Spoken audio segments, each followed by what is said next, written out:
చదువుకున్న లేఖన భాగంలో 2వ అధ్యాయము 1వ వచనం నుండి 6వ వచనం వరకు ఉన్నటువంటి భాగాన్ని మనం పరిశీలన చేస్తే ఒక విశ్వాసి ఎలా ఉండాలి, విశ్వాసి యొక్క స్థితిగతులు ఏంటి, దేవునిలో విశ్వాసి ఎలాంటి ఆధిక్యతను పొందుకున్నారు, ఆ ఆధిక్యతకు సంబంధించినటువంటి బాధ్యత వారు ఎలా నిర్వర్తించాలి అనే విషయాలను కూడా మనం ఈ వాక్యంలో జ్ఞాపకం చేసుకోవాల్సిన వారమై ఉన్నాం. ప్రియమైనటువంటి వాళ్ళగా దేవుని చేత ఒక ఆధిక్యతను కలిగినటువంటి మనము ఆ ఆధిక్యతలో మన బాధ్యత ఏంటి అనేది గుర్తించాలి.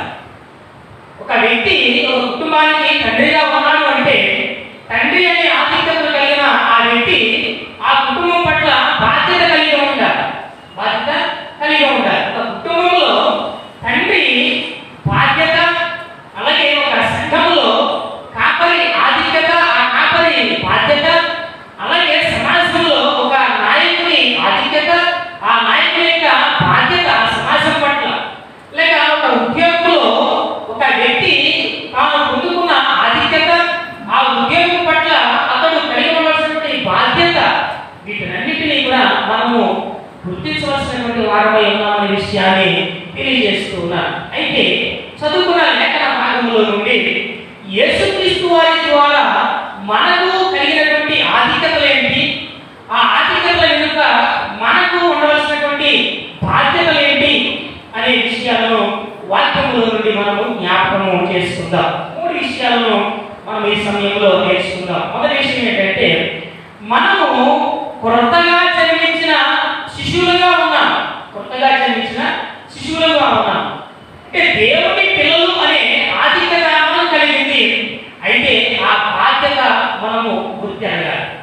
రెండవది ఏంటంటే మనము సజీవమైన రాళ్ళవలే ఉన్నాం. అది మనకు కలిగినటువంటి ఆధిక్యత. అయితే ఆ ఆధిక్యత వెనుక మన బాధ్యత ఏంటి అనేది కూడా మనం జ్ఞాపకం చేసుకోవాలి. ఇక మూడవ విషయం ఏంటంటే మనము యేసుక్రీస్తు వారి ద్వారా విధేయులైన పిల్లలుగా ఎంచబడ్డాం.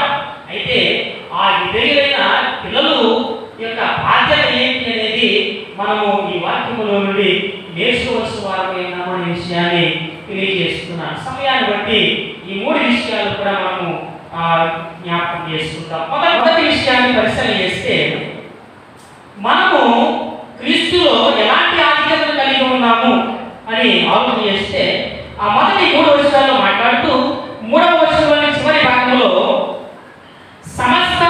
సమస్త దోషణ మాటలను మారి కొత్తగా జన్మించిన శిశువులను పోలిన వారై నిర్మలమైన వాక్యమును పాల వలన రక్షణ విషయంలో ఎదురు నిమిత్తము ఆ పాలను అపేక్షించుడి. పిల్లరా, కొత్తగా జన్మించిన శిశువులను పోలిన వారై యేసుక్రీస్తులో మన ఆధిక్యత ఏంటంటే మనము శిశువులను పోలిన వారమై ఉన్నాం. కొత్తగా జన్మించిన శిశువులను పోలిన వారమై ఉన్నాం. అంటే మనము శిశువులము అంటే ఎవరు అంటే దేవుని పిల్లలు. మన ఆధిక్యత ఏంటంటే యేసుక్రీస్తు వారి ద్వారా దేవుని పిల్లలు అనే గొప్ప ఆధిక్యతను మనం కలిగి ఉన్నామనే విషయాన్ని జ్ఞాపకము చేసుకోవాలి. పిల్లల తల్లి గర్భము నుండి పుట్టిన శిశువు పరిశుద్ధమైన వ్యక్తిగా, నిష్కలంకమైన వ్యక్తిగా, ఏ పాపము ఎరగనటువంటి వ్యక్తిగా ఆ వ్యక్తి ఉంటూ ఉంటాడు. అలా ఆ గర్భంలో నుంచి వచ్చినటువంటి శిశువుగా మనం పోలుస్తూ ఏమంటాడంటే మీరు కొత్తగా జన్మించినటువంటి శిశువులను పోలిన వారు ఉన్నారు. వారికి ఎలాంటి పాపము తెలియదు, ఎలాంటి వేరు భావాలు తెలియవు. అంటే వారు కొత్తగా జన్మించినటువంటి శిశువులు, అంటే పరిశుద్ధమైనటువంటి వారు. అయితే క్రీస్తులో మనం ఏమై ఉన్నాము అని ఆయన చెప్తూ ఉన్నాడంటే మీరు కొత్తగా జన్మించిన వారై ఉన్నారు. కొత్తగా జన్మించిన వారై ఉన్నారు. ఎవరి ద్వారా అంటే అది యేసుక్రీస్తు వారి ద్వారా మనకు కలిగేటువంటి ఆధిక్యత అనే విషయాన్ని మనం గ్రహించవలసిన వారమై ఉన్నామనే విషయాన్ని తెలియజేస్తున్నా.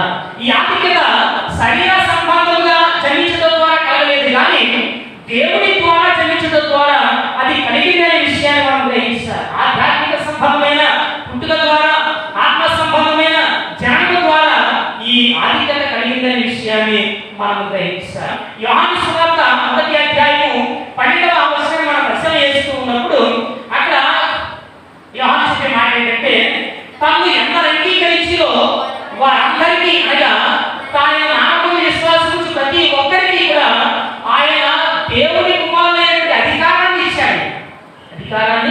పిలిచాడు. తాను ఎంత అంగీకరిస్తారో వారందరికీ ఏ భేదము లేదు కానీ, వారు ఫలానా వారు వారి ఫలానా వారు అని ఏ భేదము లేదు కానీ, యేసుక్రీస్తుని ఎక్కడైతే అంగీకరిస్తారో వారందరూ కూడా దేవుని కుమారుని అవకాశము కలిగిందనే విషయాన్ని మనం జ్ఞాపకం చేసుకోవాలి. అంటే యేసుక్రీస్తు వారి ద్వారా మనం ఏమయ్యామంటే, ఎలాంటి ఆధిక్యత కలిగి ఉన్నామంటే, కొత్తగా జన్మించినటువంటి శిశువులను కోరిన వారమై ఉన్నాము. అంటే దేవుని బిడ్డలమై ఉన్నాము. ఏమై ఉన్నామండి? దేవుని బిడ్డలమై ఉన్నాము. ఇది కూడా ఎలా కలిగిందని మనం ఆలోచన చేస్తే పిల్లల, యోహాను సువార్త 3వ అధ్యాయం 3వ వచనంలో ప్రభు చెప్పే మాట ఏంటంటే, అందుకు యేసు నికోదేముతో చెప్పే మాట, ఒకడు కొత్తగా జన్మించితేనే కానీ వాడు దేవుని రాజ్యాన్ని స్వతంత్రించుకోలేడు. దేవుని రాజ్యాన్ని స్వతంత్రించుకోలేడు. కొత్తగా జన్మించాలి. మరి కొత్తగా జన్మించడం అంటే ఏంటి? అక్కడ నికోదేము గారు అడుగుతున్నారు, ఒక వ్యక్తి మళ్ళా తల్లి గర్భంలోనికి వెళ్తారా? ముసలివాడైనటువంటి వ్యక్తి మళ్ళా కొత్తగా ఎలా జన్మించగలడు అని అడుగుతున్నప్పుడు, ఒకరు నీటి మూలముగానైనను ఆత్మ మూలముగానైనను జన్మించితేనే కానీ వాడు పరలోక రాజ్యంలోనికి చేరలేడు. పిల్లల, నీటి బాప్తిస్మము ద్వారా మనం జన్మించబడ్డాం. నీటి బాప్తిస్మము ద్వారా మన ప్రతి పాపాన్ని యేసుక్రీస్తులో కడిగేసుకున్నాం. యేసుక్రీస్తును సొంత రక్షకుడిగా అంగీకరించడం ద్వారా మన ప్రతి పాపం నుంచి విమోచన పొందుకున్నాం. ఆయన రక్తములో కడగబడటం ద్వారా మనము పాప విమోచనము కాబట్టాము. దీని ద్వారా మనం ఏమయ్యామంటే, కొత్తగా జన్మించిన శిశువులను పోలిన వారమై ఉన్నాము. ఏంటి? వయసులో పెద్దవారమైనా చిన్నవారమైనా మన పరిస్థితి ఎలా ఉందంటే, కొత్తగా జన్మించిన శిశువులుగా ఉన్నాము. అంటే మన ఆధిక్యత దేవుని పిల్లలు. దేవుని పిల్లలు.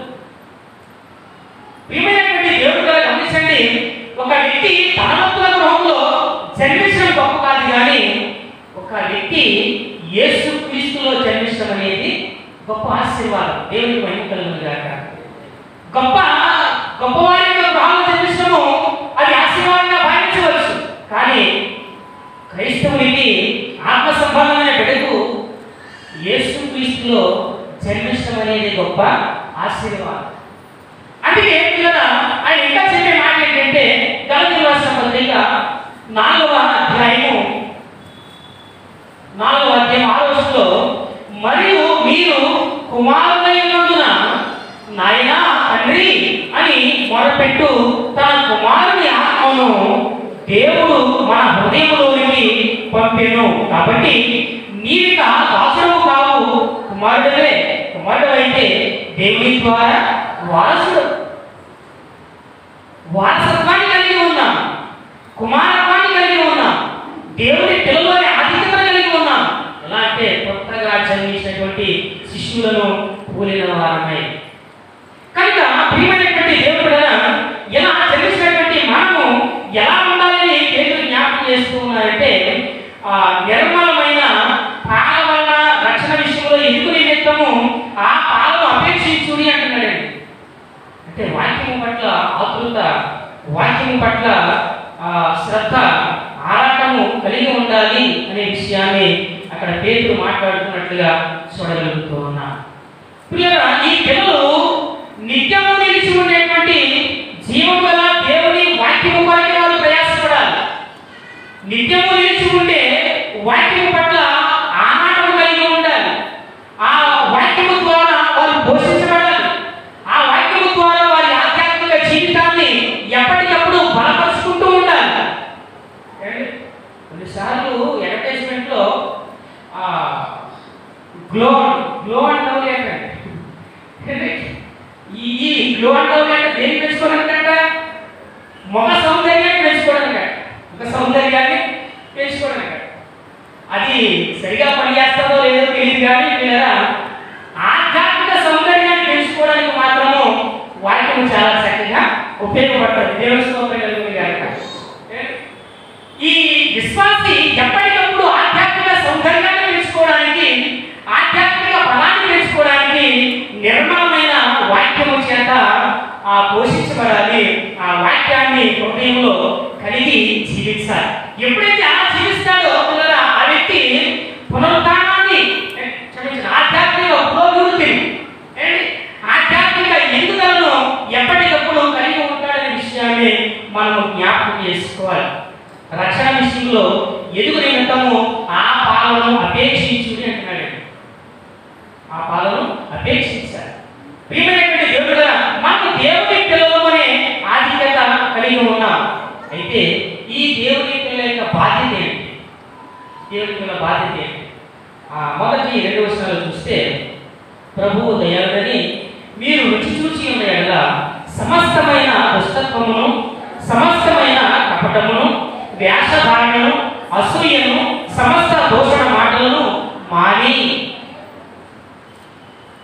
దేవుని పిల్లలు యొక్క బాధ్యత ఏంటంటే అక్కడ కొన్ని విషయాలు జ్ఞాపకం చేశాడు. సమస్తమైన దుష్టత్వాన్ని మానివేయాలి, కపటాన్ని మానివేయాలి, వ్యాసధారణ మానివేయాలి, అసూయ మానివేయాలి, సమస్తమైన దూషణ మాటలను మానివేయాలి. అది దేవుని పిల్లలకు తగినది కాదు. పౌలు కూడా చాలా సందర్భాలు మాట్లాడుతూ, మీరు కృతజ్ఞతా విషయమే ఉచ్చరించవాలి కానీ మీరు భూతులైనను సరసోక్తులైనను ఉచ్చరించకూడదు. అది విశ్వాసులకు తగినది కాదు అంటాడు. తగినది కాదు. నిజమే దేవుని పిల్లలుగా దేవుని పిల్లలుగా ఆధిక్యతను సంతరించినటువంటి మనకున్న బాధ్యత ఏంటంటే దుష్టత్వాన్ని విడిచిపెట్టాలి, కపటాన్ని విడిచిపెట్టాలి, వేషధాన్ని విడిచిపెట్టాలి, అసూయ దోషమైన మాటలు సమస్తాన్ని విడిచిపెట్టాలి. ఒక్కొక్కరిని క్లుప్తంగా జ్ఞాపకం చేస్తాను. దుష్టత్వాన్ని విడిచిపెట్టాలి. కీర్తన గ్రంథం నుండి మొదటి కీర్తన 1వ వచనంలో దుష్టుల ఆలోచన చొప్పున నడవక. ఎందుకు నడవద్దు? వారి ఆలోచన సరిగా ఉండదు కనుక, వారి మాటలు సరిగా ఉండదు కనుక, వారి ప్రవర్తన సరిగా ఉండదు కనుక. వారు ఎలా ఉంటారట? దుష్టులు అలాగే ఉండగా గాలి చదువుతూ పుట్టువలే ఉంటారు. గాలి చదువుతూ పుట్టువలే ఉంటారు. కనుక దేవుని పిల్లలు అలా దుష్టత్వంలో పడిపోకుండా, దుష్టుల యొక్క ఆలోచనలో పడిపోకుండా వారికి దూరంగా ఉండాలి అని పేతురు గారు చాలా చక్కని విషయాలు మనకు జ్ఞాపకం చేసుకున్న విషయాన్ని తెలుసుకోవాలి. ఎందుకంటే పిల్లరా, అపవాదికి మరొక పేరు దుష్టుడు. దుష్టుడు వాడు ఎప్పుడు ఎవరిని ఎలా పెరుగుతుందని గట్టి సింహంలో నిలవాల్సి ఉన్నాడు. యేసుక్రీస్తు యొక్క సహవాసం నుండి, దేవుని యొక్క సన్నిధి నుండి, ఆయన ప్రేమ నుండి మనం ఎలా దూరం చేయాలని ఆ వ్యక్తి ఆలోచిస్తూ ఉంటాడు. అయితే ఆ దుష్టుని యొక్క ఆలోచనలో పడిపోకుండా, దుష్టత్వాన్ని మన జీవితంలో రప్పించుకోకుండా దాన్ని పారదోలాలి అనేటువంటి చక్కని విషయాన్ని ఇక్కడ పేతురు గారు తెలియజేసినట్టు మనం చూడగలుగుతూ ఉన్నాం. దానియేలు గ్రంథము 12వ అధ్యాయము 10వ వచనంలో చూస్తే, వారు దుష్టకార్యాలు చేస్తారంటే దుష్టులు దుష్టకార్యాలు చేస్తారు. వివరించడం లేదు కానీ, ఎందుకంటే వారు సరైనటువంటి కార్యాలు చేయరు. సరైన కార్యాలు చేయరు, దుష్ట కార్యాలే, దుష్ట ఆలోచనలే. కనుక ఇక్కడ దేవుని బిడ్డగా చేస్తున్నటువంటి నీవు నేను ఎలా ఉండాలి పేరు జ్ఞాపకం చేస్తున్నారంటే దుష్టత్వాన్ని విడిచిపెట్టాలి. ఎందుకంటే ఒకప్పుడు అలాగే ఉండవచ్చు, కానీ ఇప్పుడు అలాంటి వారు కాదు. ఒకప్పుడు పాపం చేసిన వారుగా ఉన్నాం, ఒకప్పుడు దేవుని సహవాసానికి దూరంగా ఉన్నాం, ఒకప్పుడు దేవుడికి కోపాన్ని పుట్టించేటువంటి కార్యాలు చేసిన వారుగా ఉన్నాం. కానీ ఇప్పుడు అలా లేదు. మనం ఎలా ఉన్నామంటే కొత్తగా జన్మించినటువంటి శిశువులను పోలిన వారమై ఉన్నాము. ఆ అధికారం ఇచ్చాడు దేవుడు, ఆ ఆధిక్యతను ఇచ్చాడు. అయితే ఆ ఆధిక్యత కలిగిన మనము దుష్టత్వాన్ని విడిచిపెట్టాలనే బాధ్యతను కూడా ఇస్తూ ఉన్నాడు. రెండో విషయం పరిశీలన చేస్తే అక్కడ ఏమంటాడంటే కపటాన్ని మానివేయాలంటున్నాడు. సమస్తమైన కపటము మానివేయాలి. ప్రియ వాళ్ళ ఈ కపటమైనటువంటి ఆలోచన ఎవరిని ఎలా పడగొట్టాలి, ఎవరిని ఎలా ప్రకటన పట్టించాలి, ఇలాంటి ఆలోచనలు ఇతరులకు ఉంటూ ఉంటాయి. అయితే దేవుడి మాట ఏంటంటే దేవుని బిడ్డలుగా ఉన్న మనకు అలాంటి కపటమైన ఆలోచన ఉండకూడదు అనే విషయాన్ని తెలియజేస్తూ ఉన్నాడు. కపటమైన నాలుక, కపటాన్ని ఆలోచించేటువంటి ఆలోచన 34వ కీర్తన 11వ వచనంలో కపటమైన మాటలు రాకుండా నీ నాలుకను జాగ్రత్తగా చూసుకోమంటున్నాడు, కాపాడుకోమంటున్నాడు. కపటమైన మాటలు రానప్పుడు వేషధారణ అనేది అది క్రైస్తవులకు తగినది కాదు. పరిచయం వేషధారణ సంబంధంగా ఉన్నారు. వేషధారణ సంబంధమైన ఆ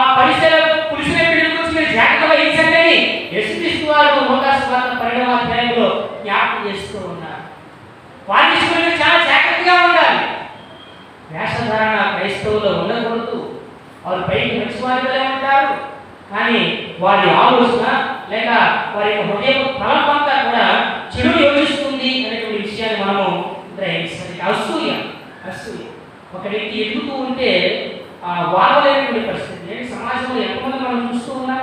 ప్రియమైన వల్ల అంటే క్రైస్తవులలో అలాంటి ఏమీ ఉండకూడదు అనేటువంటి విషయాన్ని అక్కడ పేతురు తెలియజేసినట్టుగా మనం చూడగలుగుతున్నాం. దోషణ మాటలు ఇవి మనకి ఏవి దగ్గరవి కాదు.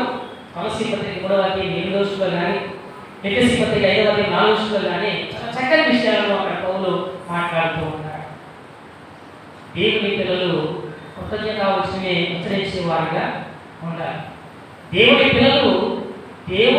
పిల్లలు అనేటువంటి బాధ్యతను కలిగి ఉన్న వారిగా ఉండాలి. వీటినన్నింటినీ మానివేసే వారిగా ఉండాలి. ఇప్పుడైతే ఎలా ఉంటామో పిల్లగా మనకు ఇచ్చినటువంటి ఆధిక్యత ఏదైతే ఉందో ఆ ఆధిక్యతను కాపాడుతున్న వారుగా ఉంటామనే విషయాన్ని తెలియజేస్తూ ఉన్నాను. ఇక రెండవ విషయం ఏంటంటే ఇక్కడ పేరు మాట్లాడుతూ రెండవ ఆధిక్యత గురించి మాట్లాడుతూ ఉన్నాడు. 5వ వచనంలో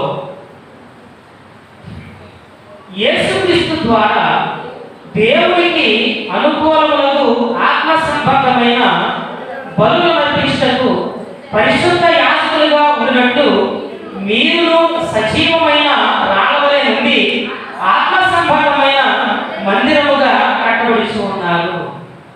ఇక్కడ దేవుని పిల్లలకు క్రైస్తవులు ఇచ్చినటువంటి ఆధిక్యత ఏంటంటే వారు సజీవమైన రాళ్ళు. జీవించుతూ ఉండేటువంటి రాళ్ళు అన్నమాట. లివింగ్ స్టోన్స్, జీవించుతూ ఉన్న రాళ్ళు.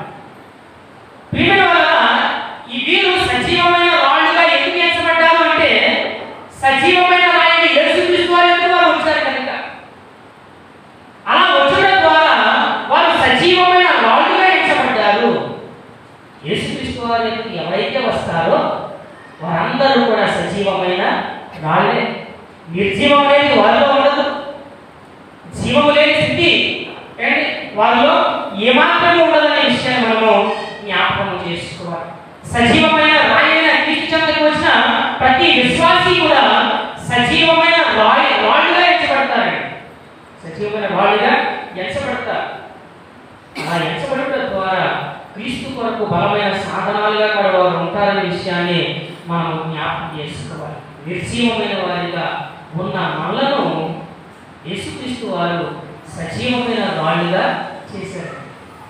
ఇది ఎలా కలిగింది అంటే ఆయన ద్వారానే, ఆయన చేసినటువంటి త్యాగపూరితమైన కార్యం ద్వారానే, ఆయన ఎందుకు మనం వెళ్ళడం ద్వారా, ఆయన ఎందుకు మనం ఎప్పుడైతే వెళ్ళామో మనలో ఒక చక్కని స్థిరత్వాన్ని కలుగు చేసి నీవు నిర్జీవమైన వ్యక్తివి కాదు, ఇదిగో నువ్వు నాలో సజీవమైన రాయివి అని ఆయన సజీవమైన రాళ్ళుగా మనం చేశాడు.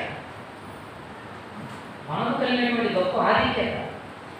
ఇంకా మనం ఏమనుకుంటూ ఉంటామంటే కొన్నిసార్లు నేను ఎందుకు పనికిరాని వాడిని, ఎందుకు పనికిరాని దానను అని అనుకుంటూ ఉంటాం మనం. కానీ పిల్లగా క్రీస్తులో మనకు ఉన్నటువంటి ఆధిక్యతను కనుక ఒక్కసారి కనుక మనం గుర్తించినట్లయితే ఆ ఆధిక్యత ఎంత గొప్పదో మనము దాన్ని ఊహించలేనటువంటి గొప్పదిగా ఆలోచించవచ్చు. యేసుక్రీస్తు చేత మనం సజీవమైన రాళ్ళుగా ఎంచబడ్డాం. అయితే యేసుక్రీస్తు వారి గురించి మాట్లాడుతూ 4వ వచనంలో మనుషుల చేత విసర్జింపబడినను దేవుని దృష్టికి ఏర్పరచబడినది అమూల్యమును సజీవమైన రాయకు ప్రభువు వద్దకు వచ్చిన వారై, సజీవమైన రాయకు ప్రభువు వద్దకు వచ్చిన వారై. ఈ రాయి ఎలాంటి రాయట? ఒకప్పుడు ఈ రాయి ప్రజల చేత తృణీకరించబడినటువంటి రాయి కదండి. యేసుక్రీస్తు వారు తన సొంత ప్రజల చేత తృణీకరించినటువంటి వ్యక్తిగా ఆయన ఉన్నాడు. చివరికి తన సొంత కుటుంబీకుల చేత ఆయన తృణీకరించినటువంటి వ్యక్తిగా కనబడుతూ ఉన్నారు. తన సహోదరులే ఏమన్నారంటే ఆయన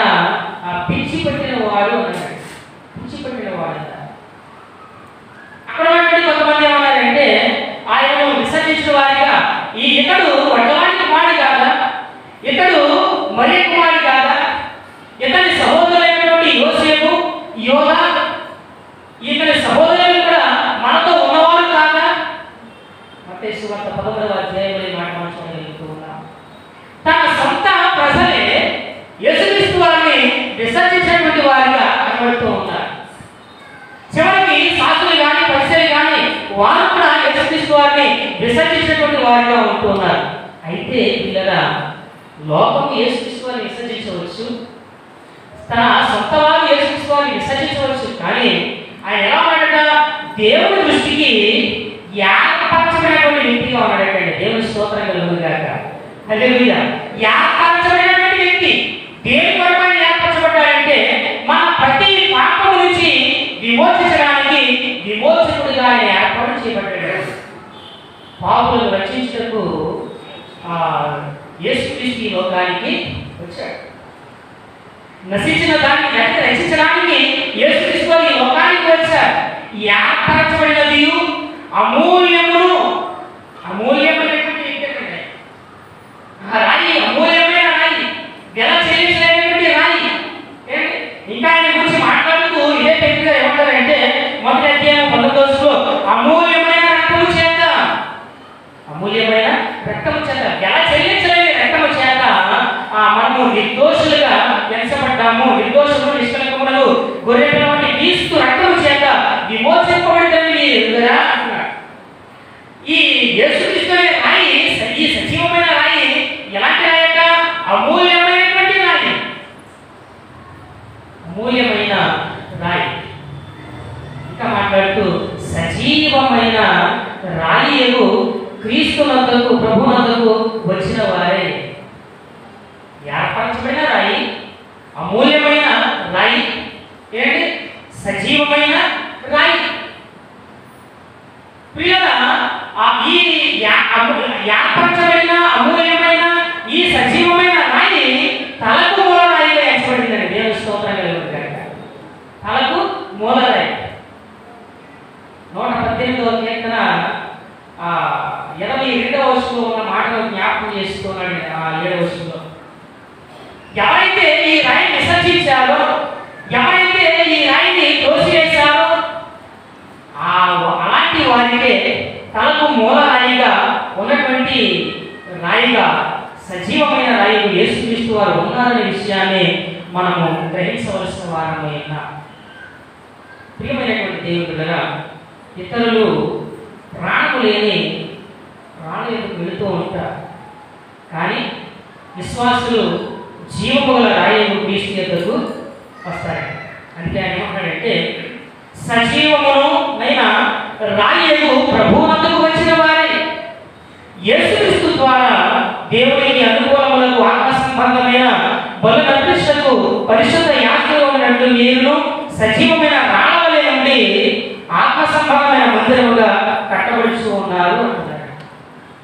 మనం ఎవరమంటే సజీవమైన రాళ్ళ వలె ఉన్నటువంటి వారు. నిర్జీవ రాళ్ళ కాదు, మనం సజీవ రాళ్ళు. మనలో జీవం ఉన్నది. మనం క్రీస్తు ద్వారా జీవిస్తూ ఉన్నాము, క్రీస్తు ద్వారా బలపరచబడుతూ ఉన్నాము, క్రీస్తు ద్వారా నిత్య జీవాన్ని కలిగిన వారంగా ఉంటూ ఉన్నాము. నిర్జీవమైన వ్యక్తులము కాదు, నిర్జీవమైన వాటిని సేవించే వ్యక్తులము కూడా కాదు. సజీవమైన క్రీస్తును మరణాన్ని జయించి తిరిగి లేచినటువంటి ఆ యేసుక్రీస్తును సేవిస్తున్నటువంటి వారముగా మనం ఉంటున్నాము. కనుక మనం ఏమై ఉన్నామంటే సజీవమైన రాళ్ళం, సజీవమైన రాళ్ళు. కనుక ప్రియమైనటువంటి దేవుడుగా, ఈ సజీవమైన రాళ్ళు ఎలా ఉన్నాయంటే ఆత్మ సంబంధమైన మందిరముగా కట్టబడుచు ఉన్నారు. ఆత్మ సంబంధమైన మందిరముగా కట్టబడుచు ఉన్నారు. ఆ రాయి అంతటితోనే ఉండిపోలేదండి. ఈ సజీవమైన రాయి దేనికి పనికిరాకుండా ఉండిపోలేదు. అది ఎలా ఉపయోగించబడుతుందంటే ఆత్మ సంబంధమైన మందిరముగా కట్టబడుచు ఉన్నాము. అంటే క్రీస్తు కొరకు ఆత్మ సంబంధమైన మందిరముగా కట్టడం అంటే ఏదో కొన్ని రాళ్ళు, 4 గోడలు, ఇది యావోల సంబంధమైన కట్టమే కావచ్చు. కానీ విశ్వాసి ఆత్మ సంబంధమైన మందిరముగా కట్టబడుచు ఉన్నారు దేవుని కొరకు. సజీవమైన రాయి, ఆ సజీవమైన రాళ్ళ చేత ఆత్మ సంబంధమైన మందిరముగా కట్టబడుచు ఉన్నామండి. విశ్వాసి ఆత్మ సంబంధమైన మందిరము ఆ విశ్వాసి యొక్క విశ్వాసమే. ప్రియమైన వల్ల విశ్వాసములో ఎంత బలంగా ఉంటాడో ఆ ఆత్మ సంబంధమైన మందిరం కూడా అంత బలముగా ఉంటుంది అనే విషయాన్ని మనం గ్రహించాలి. అది కూలిపోయేది కాదు, రాలిపోయేది కాదు, లేదంటే తుఫానులకు చెదిరిపోయేది కాదు, శ్రమలకు భయపడి చెదిరిపోయేది కాదు. ఈ ఆత్మ సంబంధమైన మందిరము సజీవమైనది కనుక అది క్రీస్తు కొరకు కట్టబడుతున్నటువంటి మందిరముగా ఉన్నది కనుక ఈ మందిరము కూలిపోయే మందిరము కాదు, రాలిపోయే మందిరము కాదు, వాడబారిపోయే మందిరము ఏమాత్రము కాదు. ఎందుకంటే అది సజీవమైనది కనుక. సజీవమైన దాంట్లో నిర్జీవమైన ఉన్నది కదండి, నిర్జీవమైన ఉన్నది. ఒకవేళ మానవుడు ఈ లోకంలో కొంతకాలం జీవిస్తాడు, తర్వాత చనిపోతాడు. ఇది ఈ లోక సంబంధమైన మరణం. కానీ ఆత్మ సంబంధమైన జీవనం గురించి మనం జ్ఞాపకం చేసుకుంటూ ఉన్నప్పుడు మనం ఎలా ఉన్నామంటే సజీవమైన రాళ్ళలాగా ఉన్నమాట. అంటే ఇక యేసుక్రీస్తు వారు సజీవమైన రాయి ఉన్నప్పుడు ఆ రాయికి మరణం ఎలా అయితే లేదో అలాగే మనం ఉన్నాము కనుక ఈ రాయికి మరణం అనేది ఉంటుందా? ఉండదు కదండి. లోక సంబంధమైన మరణం అయితే ఉండవచ్చు, కానీ ఆ ఆత్మ సంబంధమైన మరణం అనేది ఇక మీద ఉన్నది కనుక ఈ వ్యక్తి లేదా ఈ మానవుడు ఏమవుతాడంటే క్రీస్తులో నిత్యము సజీవమైన రాయిగా ఉంటాడనే విషయాన్ని జ్ఞాపకం చేసుకోవాలి. మనం ఎలా కట్టబడుతున్నామంటే ఆత్మ సంబంధమైన మందిరముగా కట్టబడుతూ ఉన్నాము. ఈ ఆత్మ సంబంధమైన మందిరాన్ని గురించి ఆ పౌలు గారు మాట్లాడుతూ ఏమంటాడంటే, కొరింథీయులకు రాసిన మొదటి పత్రిక 3వ అధ్యాయము, కొరింథీయులకు రాసిన మొదటి పత్రిక 3వ అధ్యాయము 10వ వచనం నుంచి మాట్లాడుతూ, దేవుడు నాకు అనుగ్రహించిన కృప చొప్పున నేను నేర్పడిన శిల్పకారుల వలె పునాది వేసిని, మరి ఒకడు దాని మీద కట్టుచున్నాడు. ప్రతివాడు దాని మీద ఎవరు కట్టుచున్నాడో జాగ్రత్తగా చూసుకునేవాళ్ళను. వేయబడినది తప్ప మరి ఒక పునాది ఎవరినూ వేయలేడు. ఈ పునాది యేసుక్రీస్తే. ఎవడైనా ఈ పునాది మీద బంగారము, వెండి, వెలగల రాళ్ళు, కర్ర, గడ్డి, కొయ్యగాలు మొదలైన వాటితో కట్టిన ఎడల వారి పని కనబడను. ఆ దినము దాన్ని త్యాగపరచును, అది అగ్ని చేత బయలుపరచబడును. మరియు వాని పని ఎట్లో దానిని అగ్నియే పరీక్షించును అనే విషయాన్ని మాట్లాడుతున్నారు. ప్రియమైన వాళ్ళరా, మనము లోక సంబంధమైన మందిరముగా కట్టబడడం లేదు, కానీ ఆత్మ సంబంధమైన మందిరముగా కట్టబడుతూ ఉన్నాం కనుక ఈ ఆత్మ సంబంధమైన మందిరము ఒక జనాన్ని పరీక్షించబడినప్పుడు ఆ పని ఎట్టిగా ఉందో అగ్నియే పరీక్షిస్తారు. 16-17 వచనాలు కూడా మనం చూస్తే మనం ఏమైనామో చెప్తున్నాడు. మీరు దేవుని ఆలయమై ఉన్నారని, దేవుని ఆత్మ మీలో నివసిస్తున్నాడని మీరు ఎదుగరా? ఎవడైనా దేవుని ఆలయం పాడు చేసే కదా దేవుడు వారిని పాడు చేయను. దేవుని ఆత్మ పరిశుద్ధమైనది, మీరు ఆ ఆలయమై ఉన్నారు. ఆత్మ సంబంధమైన ఆ ఆలయమై ఉన్నారు. ఆ ఆత్మ సంబంధమైన ఆలయంలో కట్టడానికి మీరు సజీవమైన రాళ్ళుగా ఉన్నారు. ప్రతి విశ్వాసి కూడా ఒక సజీవమైన రాయి కనుక ఒక్కొక్క రాయిని ఆయన తీర్చుకుంటూ వెళ్తున్నాడు అన్నమాట. ఆత్మ సంబంధమైన మందిరముగా ఆయన కడుతూ ఉన్నాడు. పిల్లలు గమనించండి, ఈ కట్టడంలో ప్రతి రాయి పాత్ర ఉంది. ప్రతి రాయి యొక్క పాత్ర ఎలాగైతే ఉందో ఆత్మ సంబంధమైన ఆ మందిరంలో నీ పాత్ర నా పాత్ర ఉంది అనే విషయాన్ని గ్రహించాలి. ఆత్మ సంబంధమైన మందిరముగా మనం కట్టబడుతూ ఉన్నాము కనుక అందులో మన అందరి పాత్ర ఉంది. అందరి పాత్ర ఉంది. ఆయన తన నిర్మాణం కొరకు, ఆత్మ సంబంధం ఆ నిర్మాణం కొరకు నిన్ను నన్ను రాయిగా ఉపయోగించుకుంటున్నాడు. ఆ మందిరముగా నిన్ను నన్ను ఉపయోగించుకుంటున్నాడు ఆయన. ఆ మందిరంలో మనము నిర్మాణంలో భాగస్వామ్యం చేస్తున్నాడు ఆయన. కొన్నిసార్లు మనము నేను ఈ మంచి పని చేయడంలో నా చిన్న పాత్ర ఉందని అంటారు కదండి. ఈ మంచి పని చేయడంలో నా చిన్న పాత్ర కూడా ఉంది అంటారు. ఆ చిన్న పాత్ర విషయంలోనే ఆ వ్యక్తి అంతగా సంతోషిస్తే గమనించిన పిల్లరా, ఆత్మ సంబంధమైన మందిరముగా కట్టబడుతూ ఉన్నప్పుడు మనమే ఒక రాయి అయినప్పుడు మనం ఎంత సంతోషించాలండి? మనం ఎంత సంతోషించాలి? ప్రియమైనటువంటి దేవుడు ఆలోచించండి, మనం ఆత్మ సంబంధం మాట్లాడితే ఏమంటాడంటే ఎఫెసీ పత్రికలో 2వ అధ్యాయము 19వ వచనం నుండి, కాబట్టి మీరు ఇక మీదట పరజనులను పరదేశుల యొక్క పరిశుద్ధులతో ఏక పట్టణస్థులను దేవుని ఇంటి వారే ఉన్నారు. క్రీస్తు యేసే ముఖ్యమైన మూలరాయి ఉండగా అపోస్తలులను ప్రవక్తలను వేసిన పునాది మీద మీరు కట్టబడి ఉన్నారు. ప్రతి కట్టమును ఆయనలో చక్కగా అమర్చబడి ప్రభువునందు పరిశుద్ధమైన దేవాలయములకు వృద్ధి పొందుతున్నది అన్నాడు. ఆత్మ సంబంధమైన మందిరముగా మనం కట్టబడుతున్నాము కనుక ఇదంతా ఎందుకంటే ప్రభువునందు పరిశుద్ధమైన దేవాలయములకు వృద్ధి పొందుతున్నది. ఆయన మందిరముగా, ఆత్మ సంబంధమైన ఆయన మందిరముగా మనం ఉండడానికి ఆయన మనల్ని ఉపయోగించుకుంటూ ఉన్నారు. ఈ నిర్మాణము యేసుక్రీస్తు వారి ద్వారా జరుగుతుంది. ఆయన ప్రతి ఒక్కరిని కూడా చక్కగా అమరుస్తూ ఉన్నాడు. ప్రతి ఒక్కరికి చక్కని రూపాన్ని ఇస్తూ ఉన్నాడు. ఆయన చక్కని రూపాన్ని ఇచ్చి సుందరంగా తయారు చేసి ఆ ఆత్మ సంబంధమైన దేవాలయాన్ని పెడుతూ ఉన్నాడండి. గమనించండి, మన ఇంటిని కట్టుకుంటూ ఉన్నప్పుడు ఏదైతే ఎక్స్ట్రా వచ్చిందో ఎక్స్ట్రా ఉన్నదని కట్ చేస్తాడు కదండి. కాపీ చేసి ఏం చేస్తాడంటే ఆ కాపీతో కట్ చేస్తాడు. ఎక్స్ట్రా ఏదైతే వస్తుందో అది రాయే కావచ్చు, ఇకే కావచ్చు, దాన్ని కట్ చేసి అది ఎక్కడైతే అమర్చబడతాదో దాన్ని చక్కగా అక్కడ అమర్చుతాడు. ప్రభు ఏం చేస్తున్నాడంటే మన జీవితాన్ని కూడా అలా చక్కగా అమర్చి మనం ఎక్కడైతే ఉపయోగపడతామో అక్కడ అమర్చుతున్నాడు అన్నమాట. అంత గొప్ప స్థానం ప్రభువు మనకు ఇచ్చాడు.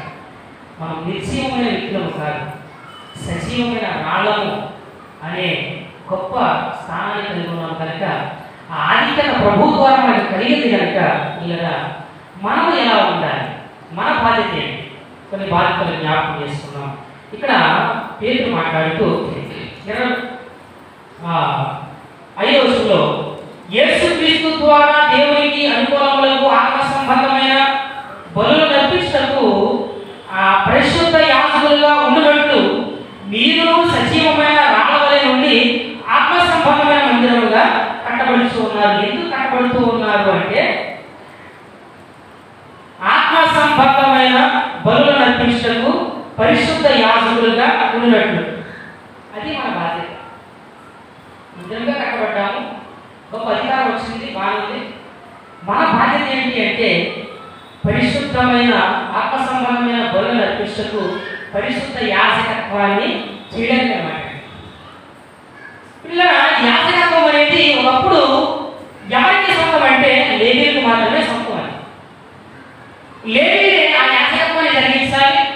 లేవీయులే ఆ దేవుడి చేత ఏర్పాటు చేయబడిన వారి నుండి ఆ దేవుడి మందిర పనులు కానీ, దైవ సంబంధమైన కార్యాలు కానీ, దైవ సంబంధమైన విధులు కానీ, కట్టలు కానీ నిర్వర్తించినటువంటి వారిగా ఉన్నారు వారు.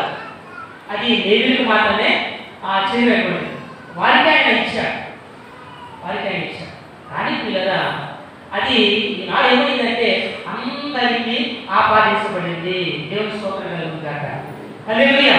నిర్గమకాండము 28వ అధ్యాయం మనం గమనిస్తూ ఉన్నప్పుడు అక్కడ దేవాది దేవుడు మోషేకు చెప్పే మాట ఏంటంటే నిర్గమకాండము 28వ అధ్యాయము 1వ వచనంలో, మరియు నాకు యాజకత్వము చేయుటకై నీ సహోదరుడైన అహరోనును అతని కుమారులను, అనగా అహరోను కుమారులైన నాదాబును, అబీహును, ఎలియాజరును, ఈతామారును ఇశ్రాయేలు నుండి నీ యొద్దకు పిలిపింపుము.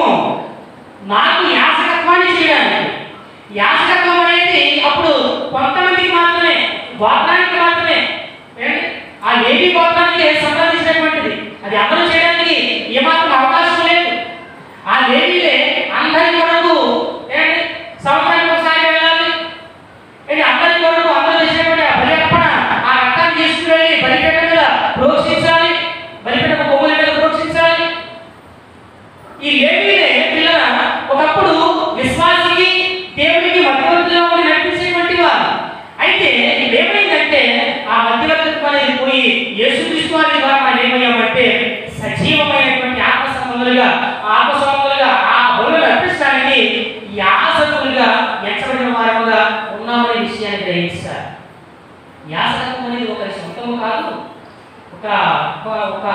గోత్రానికో లేక ఒక తెగకో చెందినది కాదు అని యేసుక్రీస్తు వారు ప్రధాన యాజకుడిగా ఉండి యాజకత్వాన్ని మనకు అప్పగించినట్లుగా మనము ఆ భాగంలో చూడగలుగుతున్నాం.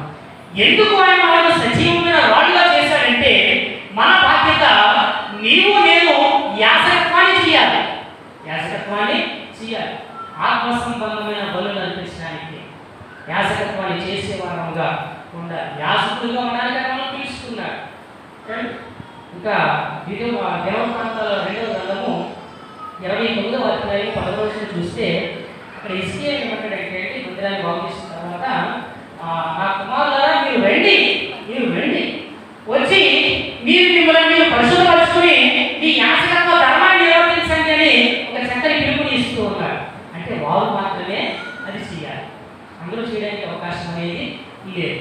కానీ ఇప్పుడైతే లేదా మనం అందరూ కూడా ఆయన సముఖంలో యాజకత్వం చేయడానికి ఏర్పాటు చేయడానికి వారు ఉన్నామనే విషయాన్ని జ్ఞాపకం చేసుకోవాలి. ప్రకటన గ్రంథము 1వ అధ్యాయము 6వ వచనం పరిశీలన చేస్తే ప్రకటన గ్రంథము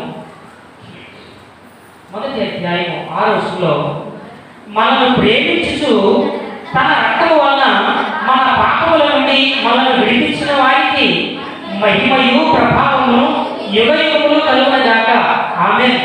ఆయన తన తండ్రి దేవునికి ఒక రాజ్యముగాను యాజకులను గాను చేసెను. ఏం చేసినట్టయినా తండ్రి కొరకు ఒక రాజ్యముగాను యాజకులను గాను చేశాడు. ఇక్కడ చూస్తే 5వ అధ్యాయం 10వ వచనంలో గమనిస్తే అక్కడ కూడా ఇలాంటి చక్కని విషయం మాట్లాడుతూ ఉన్నాడు.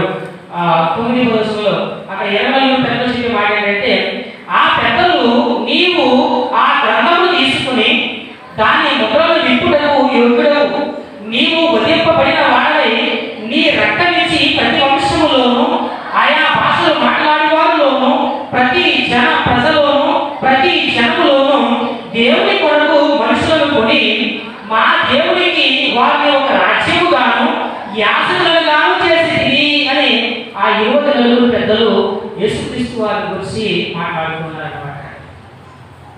ఆ ముద్రను ఎవరు ఇవ్వగలరు అని అనుకుంటే ఆ ముద్రను ఇవ్వడానికి యోధా గోత్రపు సింహమైన యేసుక్రీస్తు వారికి సాధ్యమైంది అనే విషయాన్ని అక్కడ మాట్లాడుతూ ఆ 24 పెద్దలు ఏమంటారంటే అయ్యా నీవు దేవుడికి ఒక రాజ్యంగా చేసుకున్నావు మమ్మల్ని, ప్రతి జనములో నుండి ప్రతి ప్రజల నుండి నువ్వు ప్రతి ఒక్కరిని తీసుకున్నావు, ప్రతి ఒక్కరిని నువ్వు యాజకులుగా చేస్తావు.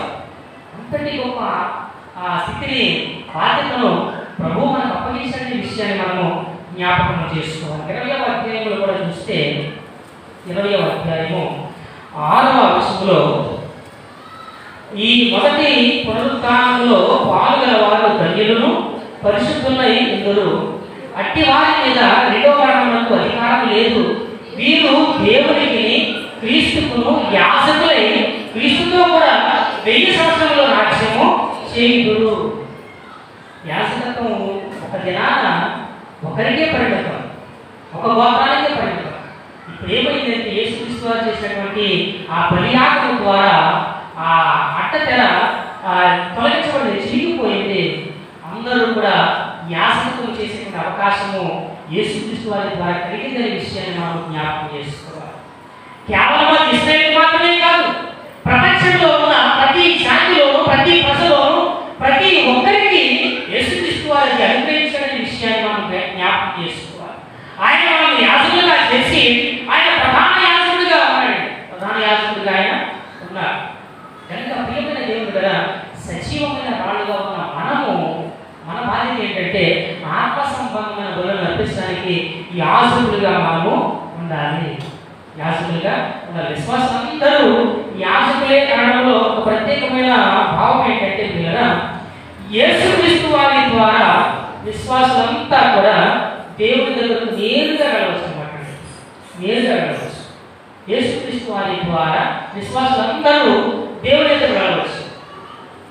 ఒకప్పుడు యాజకుడు ఈ బలిరక్తాన్ని తీసుకుని ఆ బలిపీఠకు కొమ్ముల మీద ప్రోక్షించి అంటే మళ్ళా దాన్ని దేవుడికి తీసుకువెళ్తేనే కానీ ఈ బయట ఉన్న వ్యక్తికి విమోచన లేదు. కానీ ఇప్పుడు ఇది ఏమైందంటే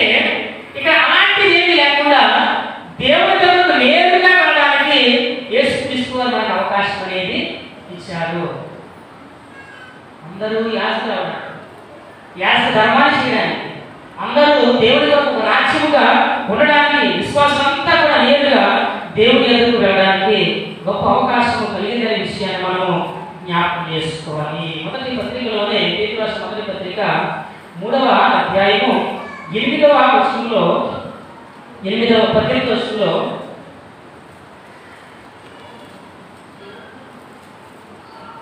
దేవుడి చిత్తం ఆలోచన ఎడల కీడు చేసి శ్రమపడే కంటే మేలు చేసి దేవుడి యొద్దకు తెచ్చుటకు అనీతిమంతుల కొరకు నీతిమంతుడైన క్రీస్తు శరీర విషయంలో చెప్పబడి ఆత్మ విషయంలో బ్రతికింపబడి పాపముల విషయంలో ఒక్కసారి శ్రమపడెను. ఎక్కడికి? యావనగా మనము దేవుని యొద్దకు తెచ్చుటకు, దేవుని యొద్దకు తెచ్చుటకు ఆయన ఒక్కసారి మన పాపముల నిమిత్తము బలియాగము చేయబడ్డాడు. ఒకప్పుడు ప్రతి సంవత్సరం చేయాలి. ప్రతి సంవత్సరం చేయడం ద్వారా పాపాన్ని జ్ఞాపకం చేసుకోవాల్సి వచ్చింది కదా. ఇక మీద ప్రతి సంవత్సరము కాదు, ఒక్కసారి. ప్రతి యుగంలో కాదు, ప్రతి కాలంలో కాదు, ఒక్కసారే. కొంతమంది అనుకుంటూ ఉంటారు, ఆ కాలంలో అలా వచ్చాడు, ఈ కాలంలో ఎలా వచ్చాడు, ఆ యుగంలో ఈ అవతారం ఎత్తాడు, ఆ యుగంలో ఈ అవతారం ఎత్తాడని అనుకుంటారు కొంతమంది వచ్చి. అవతారం ఆయన మళ్ళా ఏదో రావడానికి యేసు శరీరాన్ని ఈ లోకంలో జన్మించలేదు. అందరి పాపముల నిమిత్తము ఆ పాపాలను ఒక్కసారి క్షమించడానికి ఆయన ఒక్కసారే తన రక్తాన్ని చిందించడానికి ఈ లోకానికి వచ్చిన విషయాన్ని మనము జ్ఞాపకం చేసుకోవాలి. ఎబ్రీ పత్రిక 10వ అధ్యాయాన్ని గమనిస్తున్నప్పుడు ఆ 27, 28, 29 వచనాల్లో అక్కడ అలాంటి మాట మనకు కనబడుతూ ఉంటాయి. ఈ మాట మనకు కనబడుతూ ఉంటాయి. ప్రియమైన వారా, ఒక్కసారి ఎందుకంటే మనము దేవుని ఎదుగు తేవడానికి, దేవుని ఎదుగు తేవడానికి. యోహాను సువార్త 14వ అధ్యాయం 6వ వచనం మనం గమనిస్తే అందుకు యేసు క్రీస్తు గురించి ఆయన మాట్లాడుతూ ఆయన చెప్పే మాట ఏంటంటే, నేనే మార్గము సత్యము జీవము, నా ద్వారానే తప్ప ఎవరు తండ్రి యొద్దకు వెళ్ళరు. యేసుక్రీస్తు వారి ద్వారా తండ్రి యొద్దకు వెళ్ళడానికి గొప్ప అవకాశము మనం యాజక ధర్మము జరిగించడం. ఇంకా విశ్వాసులందరూ యాజకులే అనడంలో మరొక ప్రాముఖ్యమైన విషయం ఏంటంటే, విశ్వాసులంతా పవిత్రంగా జీవించాలి అని చెప్పడానికి అన్నమాట. ఏ పాపము లేని వారిగా పవిత్రంగా జీవించాలి. ఒకవేళ సంవత్సరానికి ఒకసారి వెళ్ళినటువంటి యాజకుడు పాపం చేస్తే ఏమయ్యేవాడు? చనిపోయేవాడు. అందుకు ఆ గంటల శబ్దం, ఎక్కువ గంటల శబ్దం వినబడకపోతే వింటే మన యాజకుడు బ్రతికే ఉన్నాడు అనుకునేవారు. ఆ శబ్దం రాకపోతే మన యాజకుడు అయిపోయారు కనుక అందుకు ఆ లోపల ప్రవేశించడానికి ఎవరికి అవకాశం లేదు కనుక గట్టి తాడు ఏదైతే ఉందో అది బయటకు ఉండే విధంగా తాడును బట్టి లాగి వేసేవారు అనమాట. అయితే ప్రియమైనటువంటి దేవుడు ఇక్కడ విశ్వాసులంతా కూడా యాజకులే అనడంలో ముఖ్య ఉద్దేశం ఏంటంటే, విశ్వాసులందరూ పవిత్రంగా ఉండాలి. ఆ పవిత్రంగా ఉండి యాజక ధర్మాన్ని జరిగించాలనేది ప్రభు యొక్క ఉద్దేశమైన విషయాన్ని మనము జ్ఞాపకం చేసుకోవాలి. ఆత్మ సంబంధమైన బరువు అంటే మనమందరం కూడా లోకంతో పొత్తు కాకుండా క్రీస్తుతో పొత్తు కలిగి ఉండాలి. రోమపత్రిక 2వ అధ్యాయం 1 వచనాల్లో కూడా ఈ లోక మర్యాదను అనుసరింపక అంటాడు. ఈ లోక మర్యాదను అనుసరింపక రూపాంతరం కలిగి ఉండాలి, రూపాంతరం చెంది అంటాడు. గమనించండి పిల్లరా, సముద్రపు నీరు ఉంది. సముద్రంలో చేప నీరు ఉప్పుగా ఉంటుంది లేదండి, ఉప్పుగా ఉంటుంది. కానీ చేప ఉప్పుగా ఉంటాయా? ఉండలేదండి. చప్పటిలో ఉన్న చేపలు అది చప్పగా ఉంటుంది, కానీ చేపలు చప్పగా ఉంటాయా? ఉండదండి. లోకంలో ఉన్న మనము కూడా ఎలా ఉండాలని కోరుకుంటున్నాడంటే, లోకంతో పొత్తు పెట్టుకోకుండా ఒకవేళ లోకంతో జీవిస్తూ ఉన్నా ప్రత్యేకంగా కలిగి ఉండాలని ఆయన కోరుకుంటూ ఉన్నాడు. ఆత్మ సంబంధమైన బరువు అంటే కీర్తన గ్రంథం నుండి 51:14 దేవునికి ప్రార్థన స్తుతి యాగాలు చేస్తున్నామన్నమాట. మనకు ఉన్నటువంటి సమయంలో దేవునికి ప్రార్థన స్తుతి యాగాలు చెల్లించాం. మూడోది ఏంటంటే పూర్ణ హృదయంతోనూ, పూర్ణ ఆత్మతోనూ, పూర్ణ వివేకంతోనూ, పూర్ణ మనస్సుతోనూ ఆయన సేవిస్తాము, ఆయన ఆరాధిస్తాము.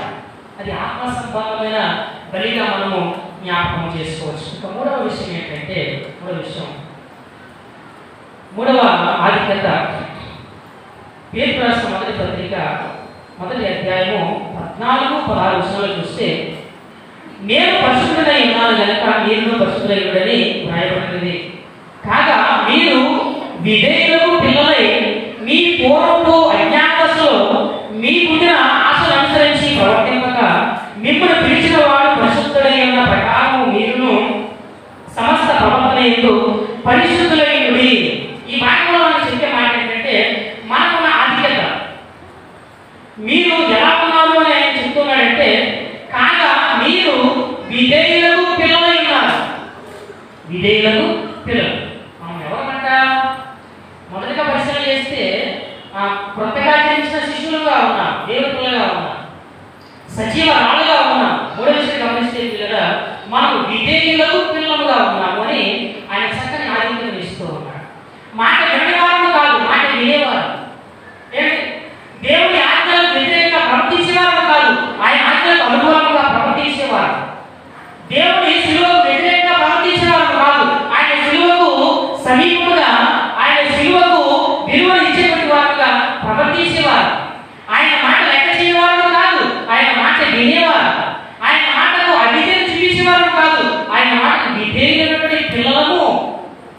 ఆ గొప్ప ఆధిక్యత ఆయన మనకి ఇస్తూ ఉన్నాడు. విధేయులైనటువంటి పిల్లలు, విధేయులైన పిల్లలు. తండ్రి తల్లిదండ్రుల మాటలు పిల్లలు వింటారు కదా. కొంతమంది పిల్లలు వింటారు.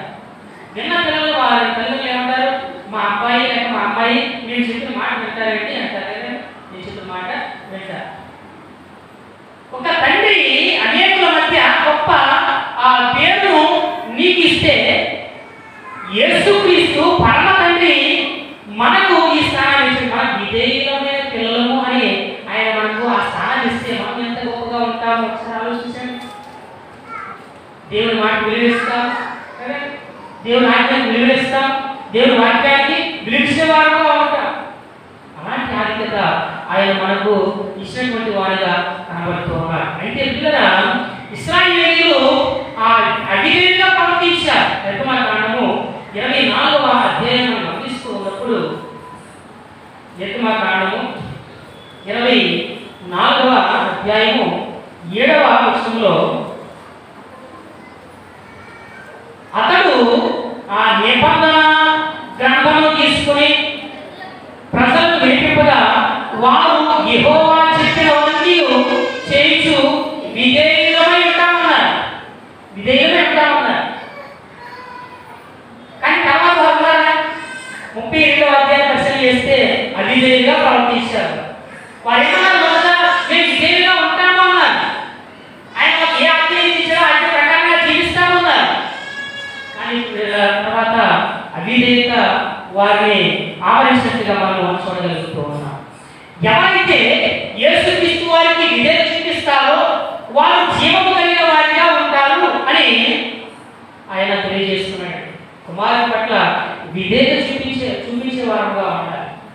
విధేయత చూపించలేనటువంటి వారు జీవము లేని వారట, జీవము లేని వారట. ఆయన మాట విధేయత చూపించాలి, ఆయన ఆజ్ఞలు విధేయత చూపించాలి. యోహాను సువార్త 3వ అధ్యాయము 36వ వచనంలో చక్కని మాటగా మాట్లాడుతున్నాడు. యోహాను సువార్త 3వ అధ్యాయము 36వ వచనంలో, కుమారుని విశ్వాసం ఉంచువాడే నిత్య జీవము గలవాడు, కుమారునికి విధేయుడు కాని వాడు జీవము చూడగానే దేవుని ఉగ్రత వారి మీద నిలిచి ఉండదు. దేవుని కుమారునికి మనం విధేయత చూపించగలగాలి. మన విధేయత పౌలు ఏమంటాడంటే, మీరు విధేయులుగా ఉన్నారు కనుక అట్టి స్థానాన్ని, అట్టి ఆధిక్యతను మీరు సంపాదించుకున్నారు అని పేతురు గారు జ్ఞాపకం చేస్తూ ఉన్నారు. ప్రియమైనటువంటి దేవుని కదా, మనం విధేయులమైనటువంటి పిల్లలు, విధేయులమైన పిల్లలు. అవునా కదా? పిల్లలే కదా. ఎలాంటి డౌట్ మనలో ఉండకూడదు. ఎలాంటి ఆలోచన అవునా కాదా అనేటువంటి ఆ ఆలోచన మనలో ఉండకూడదు. ఇంకా ఆలోచన ఉంది అంటే మనం దేవుని మాటకు విలువను ఇవ్వని వారముగా ఉంటున్నామేమో. కానీ పౌలు యేసుక్రీస్తు ద్వారా మనకు కలిగినటువంటి ఆధిక్యతని మనం జ్ఞాపకం చేసుకున్నాడు. పేతురు మనకు యేసుక్రీస్తు వారి ద్వారా మనకు కలిగినటువంటి ఆధిక్యత ఏమని జ్ఞాపకం చేస్తున్నాడంటే మీరు విధేయులైనటువంటి పిల్లలు అంటున్నాడు. విధేయులైన పిల్లలు. అయితే విధేయులైన పిల్లల యొక్క బాధ్యత కూడా ఉండాలి కదండి. ఆ బాధ్యత ఏంటి అంటే అక్కడే మాట్లాడుతూ మీరు పరిశుద్ధులై ఉండండి అక్కడ. ఎలా ఉండాలంట? పరిశుద్ధులై ఉండండి. విధేయులైన వారు పరిశుద్ధులుగా ఉండాలి.